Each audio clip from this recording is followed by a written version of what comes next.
Exposition 10115. BG acting Prime Minister provides explosive testimony to U.S. Congress calling for release of Mazi Nnamdi Kanu and Simon Ekpa. Anywhere you see this news, I'm talking to all the whole Biafrans, whether you believe on USB, you believe on Brigade 1 or Brigade 2, my brother, my sister, please disregard this information. This is a bad propaganda by Nkere and Nigeria Media House. If you go where this news is posted, I think this news is all over X now, by propagating by every Brigade 1 follower or lobbyist. If you go to that news, where Daily Post posted this news, Daily Post posted this news as published on 29th July of 2025 by Daily Post staff. Daily Post staff, no name. A paid propaganda by Nkere and Nigerian government. If no, it's not a paid propaganda, so people who are believing this nonsense, this crap, let me ask again, how does Nigeria Daily Trust newspaper, so the Daily Post, will address Nkere as an acting prime minister on what capacity? They didn't believe there's a Biafra. They didn't believe on Simon Ekpa. They call Simon Ekpa self-acclaimed prime minister. Then when you want to publish a paid propaganda, you then call Nkere BG acting prime minister. Then who is the prime minister he is acting on his behalf? This is the question some people don't want to ask. That is, ask this Nkere. They are mostly following him. He is our guy, he do this. If you see where if you go to X, you see comment. Hey, my brother, you know that our people, we are still very far. This is not the kind of the wise men from the East I knew growing up as a child. We have been known by our inquisitive to find out the root of every matter, no matter how big, no matter how small it is. Okay, let me tell you, in case some people you don't know, when you go to any newspaper headline, or rather any news headline that are being published, either concerning Nigeria, concerning Europe, concerning Biafra, you see, every radio house or media house or newspaper house, every of their staff there have an obligation or duty to go and source for news, then bring it to them. You make money. I don't know how many percentage they are giving to them. That was why every news that have been published must have a name of the person who published that news. So the number of people that read it, engagement that thing brings, goes to his own side of the hustle. So, but this one now, Biggie acting prime minister provides exclusive testimony to U.S. Congress calling for release of Prime Minister Simon Ekpa and Joko. They said it is being published on 29 July, fine and good yesterday, by Daily Post staff. In other words, Nkere now are paying heavily for Nigerian media house, especially Daily Post. And the person who will publish this thing, why the name are not being mentioned here? Just to share the identity of that person. Either a Yoruba man or our fellow Igbo man will collect money and make this. That was why the name are not being mentioned. Let me tell you example of what I'm talking, so that you will understand. Okay, this one is another news. Deputy Speaker, which is Benjamin Akalo, withdraws Indigentship bill and gives reasons. Abi, okay, this same news is published on July 29 of 2025, which is yesterday, by Ifrek Young. He comes to Nkere name of Uze, published by Daily Post staff. You will not understand this unless if you are conversant in reading news. Every news that have been published out there have somebody who published it. Just like when you go to Arise News, what they call it, what is trending, that one is being known by Oji Ogbe. He will wake up around 3 or 4 a.m. in the morning, going all the whole platforms, TikTok, Facebook, X, scampering for news that she's going to give. So that presentation is mainly for her. What do they call this one? Rufai have his own presentation as well. Dr. Bati have also his own presentation, because all of them are sourcing for news. Do you tell me who Nkere paid to do this, to the Biafrans. When these people, Daily Post, I know them, when they want to report issue of Simon Ekpa, what they will write is always self-acclaimed prime minister. He is self-acclaimed. He didn't believe that a Biafra declaration happened on 29th of November 2024. We didn't believe we have a prime minister. You said self-acclaimed. In other words, it is just, he is the one that make himself a prime minister. Then they come to somebody who say he's the acting prime minister, a stark illiterate and an ex-convict, just like APC president. Then you are putting it acting prime minister, not self-acclaimed acting prime minister. So that means Nigerian government are the one now who elected Nkere, and his office now being recognized by Nigerian government. So people are not asking these questions. Why? You will see this, all this my explanation now. Somebody will just come now to make me angry and say you talk too much. Those are the kind of people who will just see a headline, they will carry it from there and begin to make argument without not even making any research. But now to explain this news on a layman's understanding, so that each time you go for any news, they put, okay, Simon Ekpa said this through the. Look at the staff who published that thing. If it is real news, staff must carry it.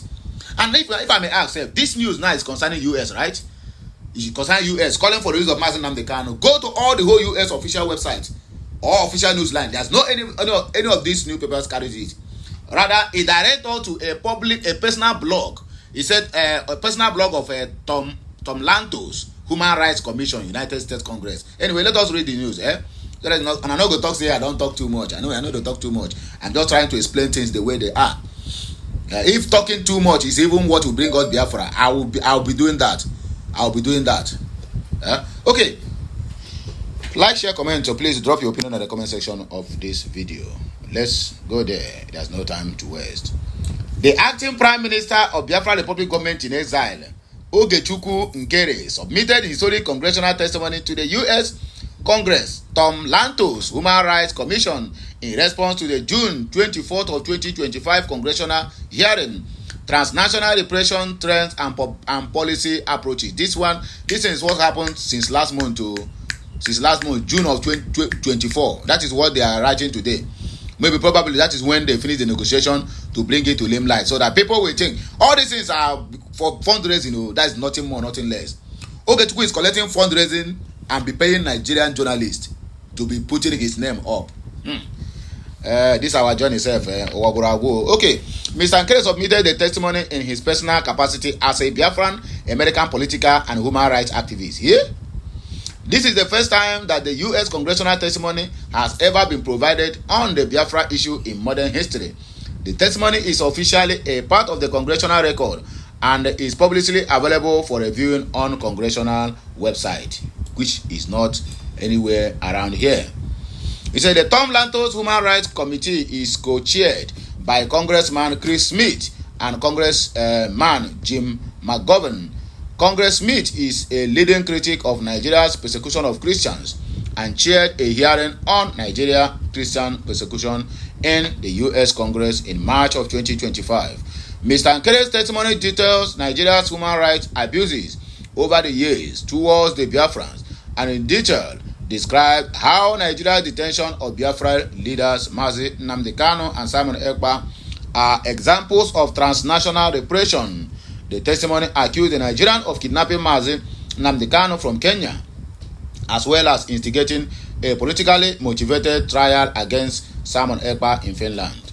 The testimony recommended to the U.S. Congress that the U.S. government impose visa bans on Nigeria officials, as well as sanctions and tariffs, as well as cut off bilateral assistance if Nigeria fails to release Mazi Nnamdi Kanu and provide himself passage out of Nigeria. The testimony also recommends the U.S. Congress that the U.S. government impose sanctions and tariffs on Finland if it continues its politically motivated trial of Simon Ekpa.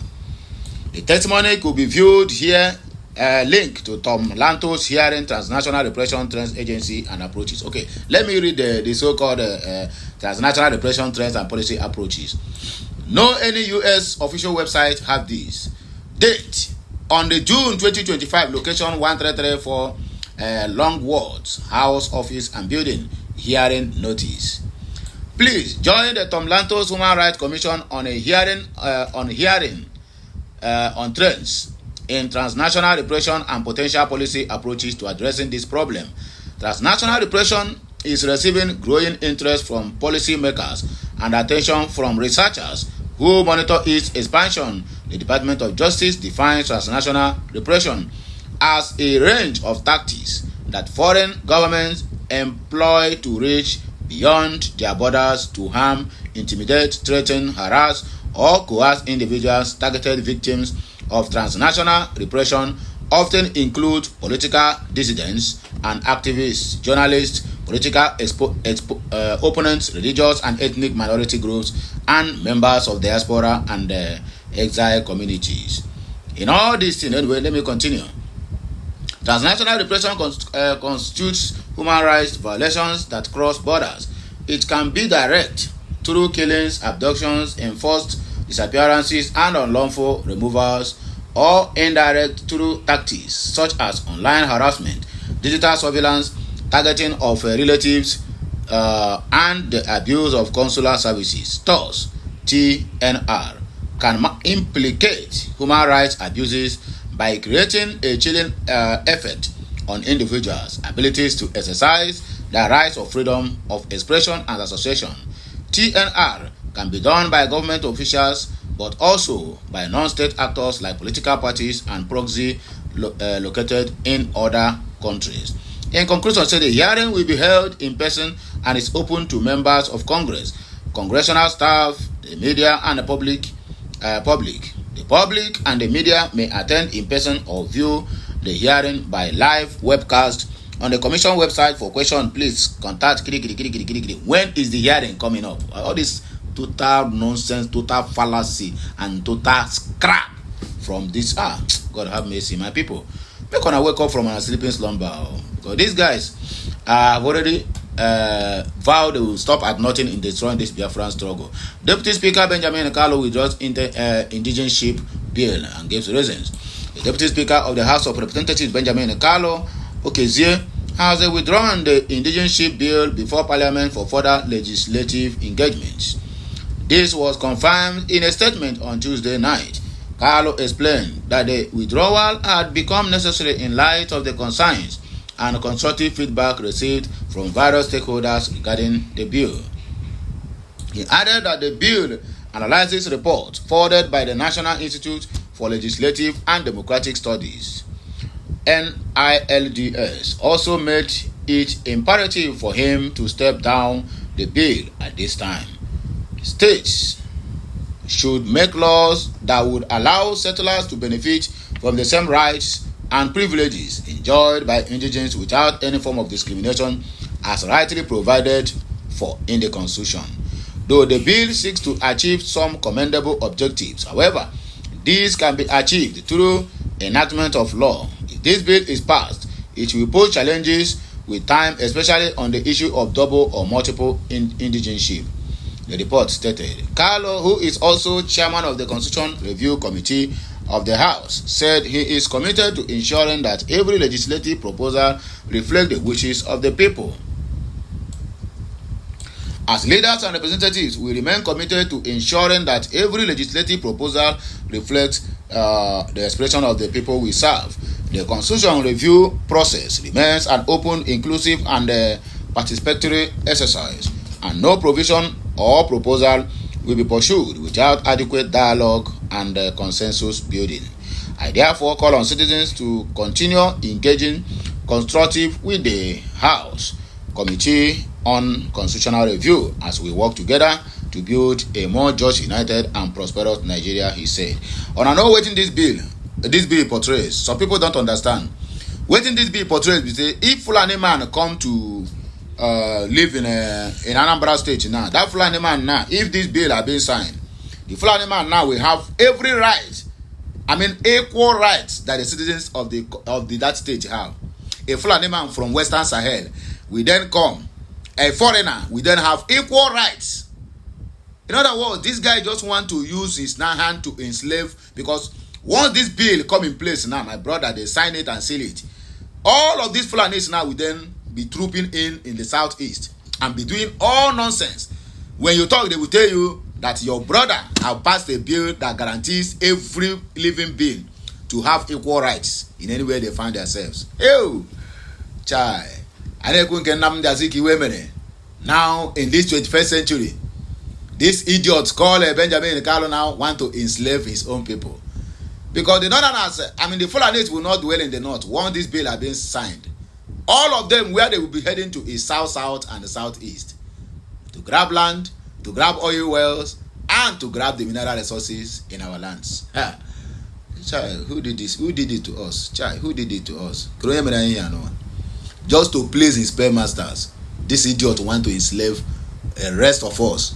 Just to throw everybody under the bus because you want your paymasters to praise you and clap for you. It's okay, no problem.